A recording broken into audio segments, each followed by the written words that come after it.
We are back with another FNAF ranking video after so long, and this time we are ranking FNAF minigames. A lot of FNAF games have minigames, whether they're 8-bit minigames, death minigames, win minigames, or absolute fun minigames. In this video, I'm ranking every minigame from worst to best. This is slightly different from the usual rankings, however. Usually I rank them by game, but some games have diverse minigames, while some are spread amongst multiple games. You might not understand what I'm saying, but you'll see when just watch the end of the video if you want to know. Well, without further ado, get on with the rankings. There aren't a lot of bad minigames in FNAF in my opinion, but this one really kinda sucks. A lot of games usually have lore, absolute fun minigames, but these are just kinda trash. There are 3 main minigames in this game. There is Balloon World, Chica's Feeding Frenzy, and Monty's Gator Golf. There's another minigame in this game, but we'll get to that later. These minigames aren't that fun and bring little to no lore to the actual game. Balloon World is a glorified Flappy Bird, Chica's Feeding Frenzy is a glorified DPO, and Monty's Gator Golf is pretty much any 3D mobile mini golf game. When I played the game, I think I may have played only Balloon World, while the other ones were just breezed over, because to be honest, I couldn't care less about them. Now this minigame is only useful in this game alone. The aim of the minigame is to make Plush Trap or Nightmare Balloon Boy land on the X and skip 2 arcs into the night, but if you fail, they will jump scare you. It's an interesting concept and something new for the game, but really never brought upon again. There also was no challenge to it, you just had to shine your flashlight before they jump scare you on the X. Also, there is no lore to be had here, it's a simple game. There's actually some strategy to the game, I believe, if you look to the footsteps and or Nightmare Balloon Boy's laughter. Overall though, it's just a nothing minigame. Now I was debating on whether to put this here because would you classify this as a minigame or an Easter egg? I think minigame because although you need to find a bunch of random things for this minigame to actually work, and after you finish it, you unlock a secret ending to see some cool lore, it's kind of like a game where you go on a little adventure to stop the main antagonist Moon. You have to build some masks of Freddy, Bonnie, and Chica, build a statue of Foon and the Mimic, and explore through vast caves. Its only slight issue is the very digital 8-bit style plus the linear path you have. It's like a Telltale game pretty much. But like I said before, when completing this minigame, it unlocks a scene with a small Mimic character, representing Edwin's son, which was interesting because it explains a lot about the Mimic story. Not bad. Man, I always wondered how the hell did people figure these minigames out in the first place. I mean, of course now they make a little more sense because the game steers you in the right path, plus all the secrets in the other minigames, but there's no way we all knew we should have jumped through the walls, collected these certain cakes, punch a number code into a wall panel, and never the path of the Fredman minigame being just so convoluted. You have to go all the way down, and then you glitch up, and then go left, then up, then right. It's all kinds of whack.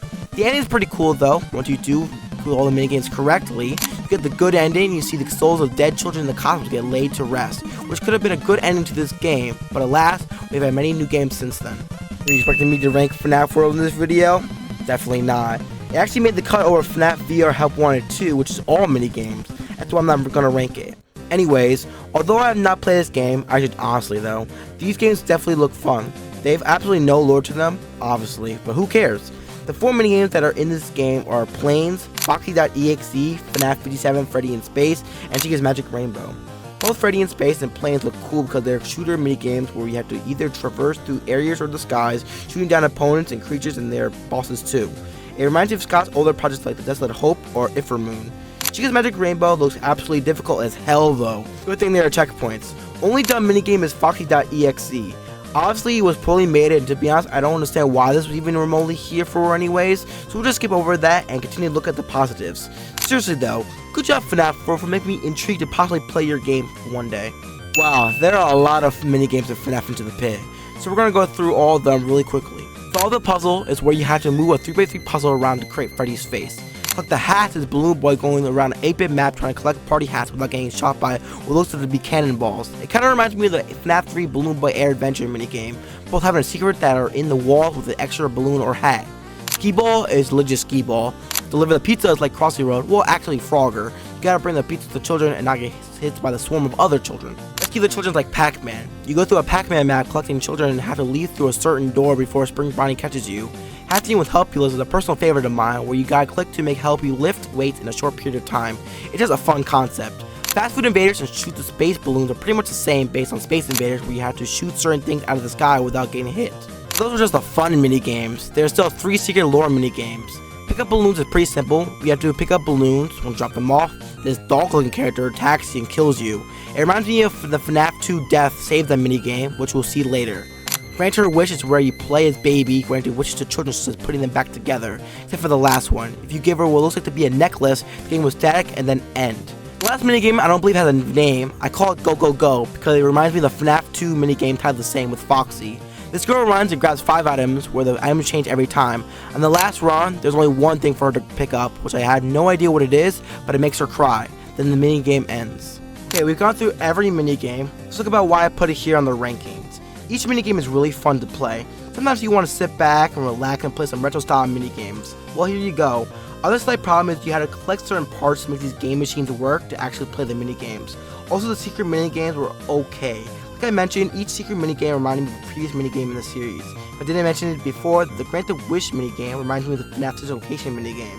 What I like about this over the fun minigames and other games such as FNAF Security Breach are that the designs are absolutely amazing. They're like sleek and well put together, not poorly animated and half-assed.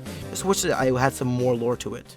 Princess Quest has 4 iterations of itself, starting in the FNAF VR mobile part, then 2 more in FNAF Security Breach, and 1 in FNAF VR Help Wanted 2. That's why this ranking seems a little skewy. I wanted to not rank each Princess Quest minigame separately, I'd rather do it all together.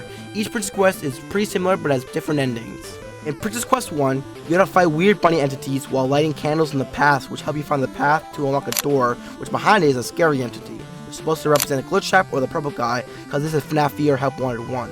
Princess Quest 2 and 3 have the same premise where you have to fight these entities lighting certain candles, but the endings are a little different.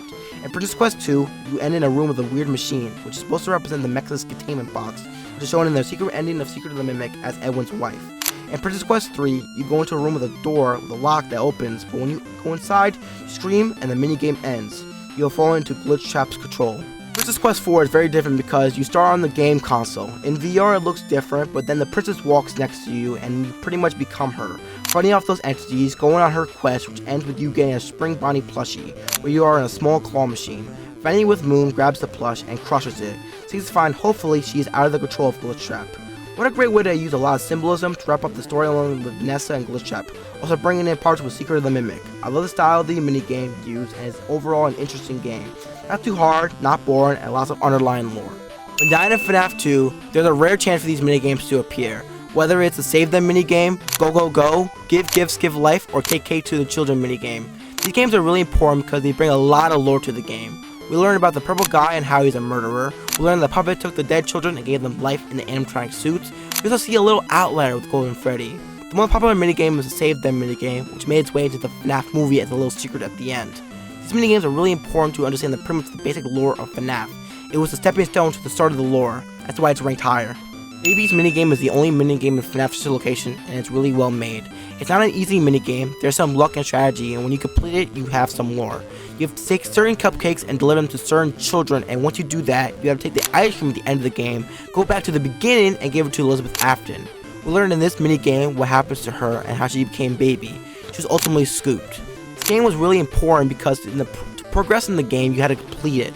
It wasn't easy, took a good amount of tries, and also had really vibrant colors, which is appealing for my eyes. All this worked really well together. After you complete a night of FNAF 4, you are hit with these minigames. You play as a crying child, traversing through the FNAF 4 house and Fredbear's family diner. We learn about who the crying child is and the relationship between him and William Afton.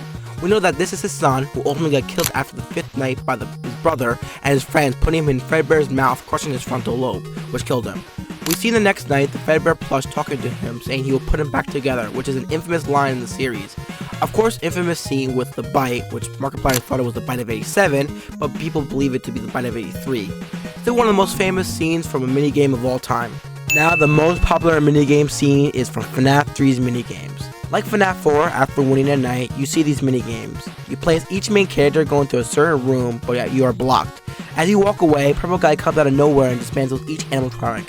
In the 5th night, you play as Golden Freddy's spirit, and you're cornering Purple Guy in a room. He jumps into a Spring Bonnie costume, and BAM! Spring lock failure. The most infamous scene in Five Nights at Freddy's.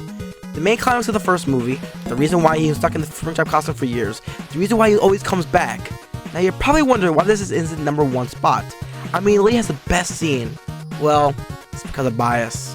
Yeah, I think this is better than any minigame in Five Nights at Freddy's. I mean, these minigames are so fun and never get old. They're just basic games such as basketball or rubber ducky grab or some arcade rocket machine, but they're so fun. I have a full-length video breaking down each minigame for Five Nights at Freddy's Pizzeria Simulator from worst to best, so check that video out for more details. But what I will say is that it has a great mix of fun and lore. We have the Midnight Motorist, Booty Maze, and Security Puppet, who all give extra lore and tie up loose ends about certain things. What happens to Charlotte, Henry's daughter, how did William have to lure the children, or what did happen after Charlotte's murder back at his house. So many great games that I always love to come back to again and again. Five Nights at Freddy's rankings haven't come out as much as I would like because I'm always unsure what to rank next. There's a lot of things I could rank, but I'm not totally sure. All I know is that you guys love these videos a lot, and I truly appreciate it a lot. So show some love to this video. I just, again, truly appreciate it. It helps me get motivated to make more in the future. Also, other videos are going to be coming out soon, hopefully. I'm just trying to get as much out as I can before I go back to school. Anyways, peace out, Maltrates. Don't drink that bleach, and always stay lit.